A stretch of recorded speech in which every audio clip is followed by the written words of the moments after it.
भारत ने अपने नेवी के लिए एक और ताकतवर जहाज को पानी में उतारा है। Garden rich ship builder and engineers ने 8वां और आखिरी पनडुब्बी रोधी युद्धक जहाज सफलतापूर्वक लॉन्च कर दिया है। ये खास जहाज दुश्मन की पनडुब्बियों को पकड़ने और खत्म करने के लिए बनाया गया है। इसके साथ ही भारत ने अपने खुद के जहाज बनाने की ताकत में एक और बड़ा कदम बढ़ा लिया है। इस जहाज का नाम रखा गया है अजय और इसे कोलकाता में पानी में उतारा गया। इस मौके पर वाइस एडमिरल किरण देशमुख की पत्नी प्रिया देशमुख मुख्य अतिथि रही। इस लॉन्चिंग के साथ ही गार्डन रिच शिप बिल्डर ने नौसेना को 8वां पनडुब्बी रोधी जहाजों की डिलीवरी का काम पूरा कर लिया है। ये सभी जहाज भारत की समुद्री सुरक्षा को और ज्यादा मजबूत करेंगे। भारत में समुद्र की सुरक्षा के लिए एक बहुत बड़ी योजना पर काम हो रहा है, जिसकी कीमत करीब 12,500 करोड़ है। इस प्रोजेक्ट के तहत 2 अलग अलग कंपनियां कुल 16 खास जहाज बना रही है। गार्डन रिच शिप बिल्डर ने 8 जहाज बनाए हैं, जिनका नाम अर्नाला क्लास रखा गया है। वही कोचिन शिपयार्ड लिमिटेड भी ऐसे ही 8 जहाज बना रहा है, जिन्हें माहे क्लास कहा जाएगा। ये सभी जहाज भारत की समुद्री ताकत को और ज़्यादा मजबूत करेंगे।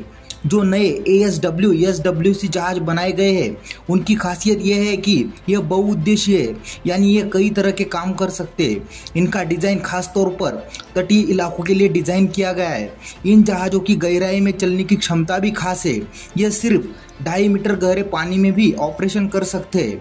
इस वजह से यह जहाज भारत के पश्चिमी और पूर्वी तटों पर, जहां पानी अक्सर उथला होता है, वहां भी आसानी से ऑपरेशन कर सकते हैं। ये नए जहाज 77 मीटर लंबे और 10 मीटर चौड़े हैं। इनका इस्तेमाल सिर्फ पनडुब्बी खोजने के लिए नहीं, बल्कि कई तरह के मिशन में किया जा सकता है। ये जहाज पानी के अंदर निगरानी कर सकते हैं, पनडुब्बी रोधी लड़ाई लड़ सकते हैं, जरूरत पड़ने पर समुद्र में बारूदी सुरंगें भी बिछा सकते हैं और छोटे स्तर के ऑपरेशन भी कर सकते हैं। इन जहाज़ों में हल्के टॉर्पीडो, एंटी सबमरीन रॉकेट और बारूदी सुरंग जैसे एडवांस हथियार लगे हैं। साथ ही ये जहाज विमानों के साथ मिलकर भी पनडुब्बी को ढूंढने और खत्म करने का काम कर सकते हैं। अर्नाला क्लास के इन नए जहाज़ों में भारत की अपनी तकनीक का इस्तेमाल किया गया है।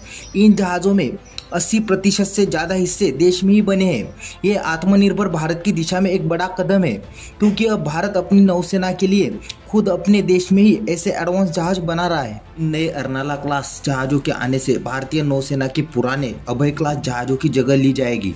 अब भारत के पास पानी के अंदर छिपे खतरों से निपटने के लिए ज़्यादा ताकतवर और मॉडर्न जहाज होंगे।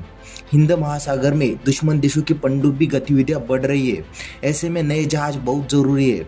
इन जहाज़ों को भारतीय नौवहन रजिस्टर के मानकों के हिसाब से बनाया गया है, जिससे इनकी गुणवत्ता और मजबूती पक्की हो जाती है। इन 8 जहाज़ों की पूरी प्रोजेक्ट सफलतापूर्वक खत्म हो गई है। इससे भारतीय नौसेना की ताकत बढ़ेगी, खासकर उथले पानी में पनडुब्बियों से लड़ने की क्षमता। साथ ही इस प्रोजेक्ट से भारत ने स्वदेशी युद्धपोत बनाने का एक नया स्टैंडर्ड भी सेट किया है। इसमें GSRE और L&T जैसी प्राइवेट और सरकारी कंपनी ने मिलकर काम किया है। ये मॉडल आगे भी भारत के लिए बहुत फायदेमंद रहेगा।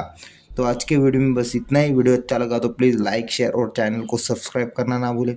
मिलते हैं इसी तरह के अगले एक और नए इन्फॉर्मेटिव वीडियो के साथ। Thank you for watching.